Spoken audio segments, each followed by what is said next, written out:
ફેફર orthopaedic સર્જન નક્ષત્ર hospital Morbi. તો વાત કરીએ આપણે 12 ઓક્ટોબર આવે છે તો વર્લ્ડ આર્થરાઇટિસ ડે। તો આપણે જાણીએ છીએ કે આજકાલ લોકોને સાંધા ઘસાવાની જે તકલીફ છે એ દિવસે દિવસે વધતી જતી હોય।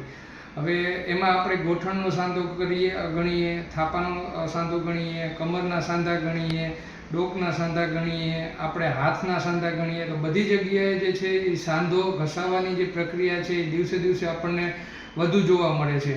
તો આપણે કારણ ગણીએ તો એમાં મેઇન કારણ જે છે એ આપણી લાઇફસ્ટાઈલ, આપણી ફૂડ હેબિટ્સ, જે ખાવા પીવાના લીધે આ બધી વસ્તુ દિવસે દિવસે વધતી જાય છે।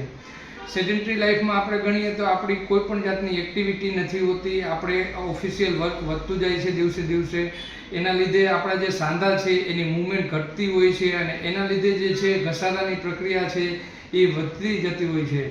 તો આજે આપણે સંકલ્પ કરીએ, આપણે અને આપણા પરિવારને બંને આને આર્થરાઇટિસને ઘટાડવા માટે આપણે શું કરી શકીએ તો કે ડેઈલી આપણી એક્ટિવિટી રાખીએ કે જેમાં આપણે વોકિંગ કરી શકીએ, જોગિંગ કરી શકીએ અથવા કોઈ પણ સ્પોર્ટ એક્ટિવિટી ચાલુ કરીએ કે જેથી આપણે ફ્યુચરમાં આપણું આર્થરાઇટિસનું પ્રમાણ ઘટાડી શકાય।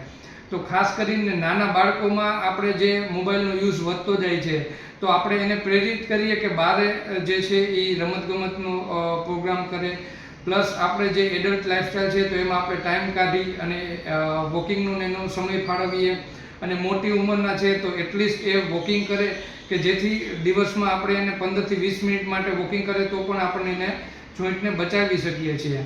પ્લસ આપણે હેલ્ધી ફૂડ્સ તરફ આપણે વળીએ કે જેમાં આપણને ઓર્ગેનિક ફૂડ છે એનો ઉપયોગ વધારે કરીએ અને હેલ્ધી ફૂડમાં જેમાં છે આપણે સલાડ ખાતા હોઈએ છીએ, વેજીટેબલ્સ લેતા હોઈએ છીએ, કઠોળ છે, તો આનું આપણે ફૂડનું પ્રમાણ વધારવું જોઈએ।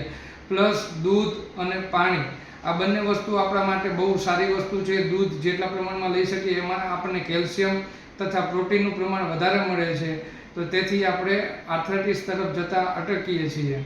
તો ચાલો આપણે સંકલ્પ કરીએ અને આપણે અને આપણા પરિવારને સુરક્ષિત રાખીએ। નમસ્તે।